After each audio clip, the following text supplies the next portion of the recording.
Materi yang akan kita pelajari pada pertemuan kali ini adalah tentang perkembangan iptek dan dampaknya bagi kehidupan manusia. Iptek itu singkatan dari ilmu pengetahuan dan teknologi. Ya, jadi nanti ada 4 bidang teknologi yang akan kita pelajari di bab ini. Yang pertama adalah teknologi informasi dan komunikasi. Yang kedua adalah teknologi transportasi. Yang ketiga adalah teknologi luar angkasa. Dan yang keempat adalah teknologi persenjataan. Nah, dari 4 teknologi tersebut nanti akan kita lihat apa dampaknya bagi kehidupan manusia. Nah, untuk yang pertama yaitu teknologi informasi dan komunikasi. Nanti di sini ada 2 bidang, ya, ada informasi dan komunikasi. Untuk informasi itu ada 3 teknologi. Yang pertama adalah internet, radio, dan televisi. Kemudian di bagian komunikasi itu ada telegraf dan telegram, satelit, telepon dan handphone, kemudian surat elektronik dan media sosial. Baiklah, kita akan bahas satu per satu. Yang pertama adalah internet.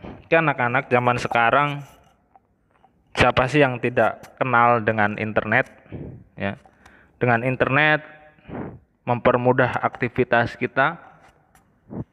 Pembelajaran jarak jauh yang dilakukan bisa dengan bantuan internet.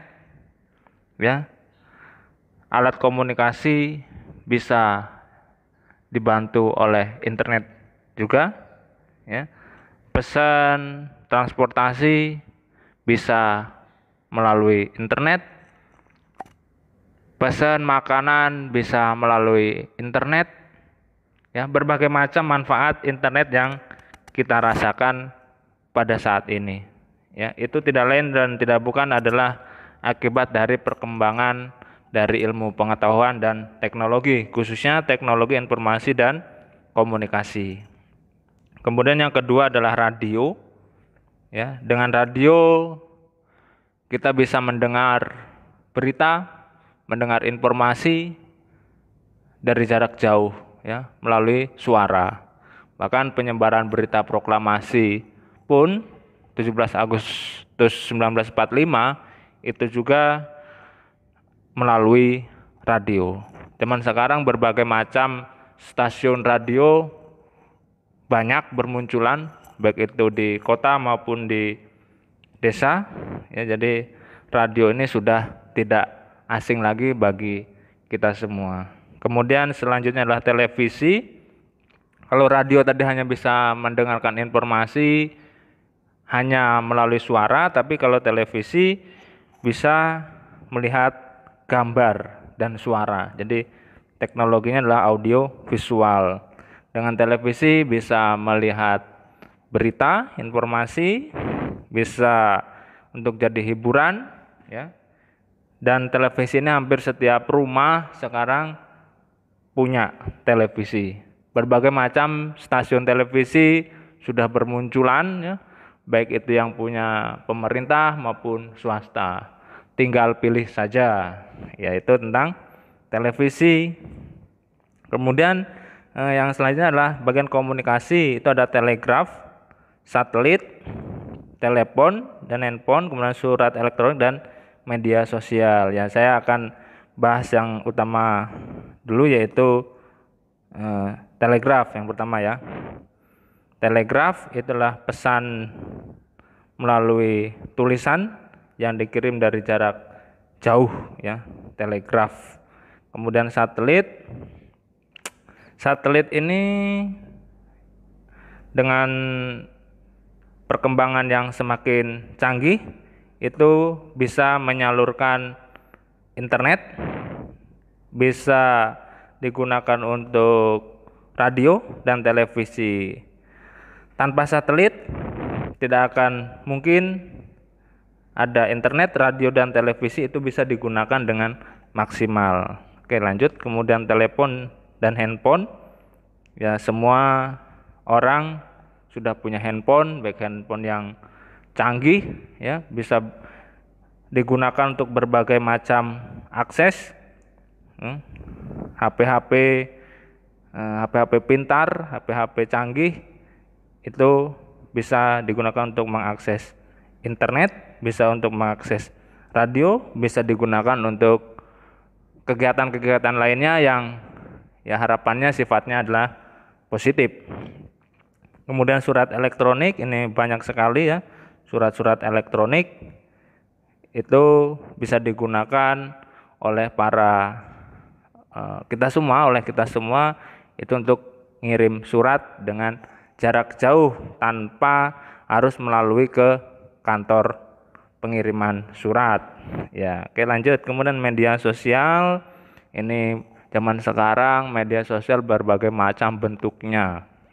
Ya, bagi kalangan anak muda, bagi kalangan milenial, media sosial ini sudah menjadi kebutuhan pokok. Ya, bisa dikatakan sudah menjadi kebutuhan pokok. Karena setiap hari, setiap menit bisa membuka media sosial. Ya. Dan harapannya media sosial ini tentunya digunakan untuk kegiatan atau hal-hal yang sifatnya positif.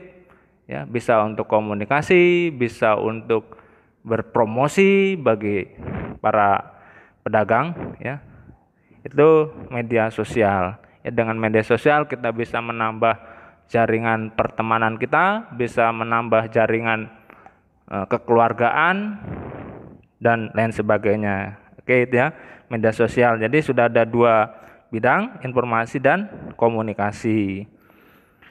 Kemudian kita akan melihat dampaknya. Anak-anak, bahwa perkembangan teknologi informasi yang begitu pesat, begitu luar biasa, begitu canggihnya, itu tidak semuanya membawa dampak yang baik. Ya, ada dua dampak di sini, dampak positif dan negatif. Positif, ya, dampak positif meningkatkan kualitas pendidikan. Ya, dengan perkembangan teknologi, program pembelajaran atau kegiatan pembelajaran itu tidak harus dilakukan secara tatap muka, tapi bisa dilakukan secara online, secara daring, dan harapannya tidak mengurangi kualitas pendidikan itu sendiri. Ya, justru harapannya dapat meningkatkan kualitas pendidikan, khususnya di Indonesia. Kemudian yang kedua, menambah wawasan dan ilmu pengetahuan. Jelas dengan adanya internet, dengan menggunakan handphone yang canggih, dengan bantuan satelit, berbagai macam pesanan lah katakan ya, berbagai macam keinginan, kebutuhan kita cukup dituliskan di situ. Ya, misalnya kita ingin mengetahui sejarah Indonesia, ingin mengetahui sejarah dunia, itu tidak perlu membuka buku, tapi cukup dengan internet pun bisa. Meskipun buku dan internet itu tetap saling dibutuhkan. Ya. Oke, kemudian lanjut, dampak negatifnya mempengaruhi pola pikir manusia. Maksudnya adalah dengan perkembangan teknologi yang begitu canggih, luar biasa, justru berdampak terhadap pola pikir manusia. Pola pikir manusia dituntut harus semakin cepat. Ya. Siapa cepat dia dapat. Kalau manusia tidak cepat, tidak cekatan, dia akan tertinggal. Makanya dituntut untuk selalu cepat, sigap, dan cekatan. Ya, kalau hanya pelan-pelan, hanya santai-santai, maka akan ketinggalan. Jadi pola pikirnya pun harus dirubah. Pola pikir zaman sekarang harus pola pikir cepat, tanggap, sigap, dan cekatan dengan memanfaatkan teknologi. Kemudian yang kedua adalah kriminalitas. Tidak jarang aksi-aksi kriminalitas itu diawali atau bermunculan akibat dari adanya perkembangan teknologi informasi dan komunikasi, ya. Dengan akses internet yang baik, jaringan yang luas, justru sering disalahgunakan untuk kepentingan-kepentingan yang sifatnya ya kurang baik atau negatif, misalnya untuk membuka akses-akses yang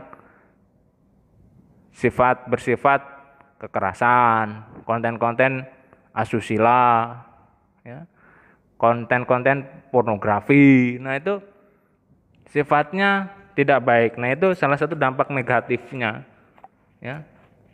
Kemudian yang ketiga, itulah munculnya sifat antisosial. Jadi manusia lebih senang hidup menyendiri, ya. Lebih senang hidup di kamar, misalnya hidup di kamar aja, ya, atau di rumah saja. Sedangkan kita ini adalah makhluk sosial yang harus bisa beradaptasi dan bersosialisasi. Jadi anak-anak itu lebih senang di kamar, di rumah hanya main game, hanya bermain media sosial, bermain internet. Sedangkan kita ini adalah makhluk sosial yang harus bisa bersosialisasi dan beradaptasi dengan keluarga, dengan orang tua, dan dengan masyarakat. Ya, harapannya dengan perkembangan teknologi informasi komunikasi yang sudah begitu pesat, begitu canggih, kita sebagai makhluk sosial tetap terus bersosialisasi dengan masyarakat, dengan keluarga, dengan tetangga, dengan semuanya. Kemudian teknologi ini juga bisa digunakan untuk hal-hal yang sifatnya positif, hal-hal yang sifatnya ya untuk kepentingan pendidikan. Oke, itu saja penjelasan untuk materi teknologi informasi dan komunikasi. Mudah-mudahan bermanfaat bagi kita semua. Tetap gunakan teknologi informasi dan komunikasi dengan bijak, sopan, dan bermanfaat. Terima kasih, semoga bermanfaat.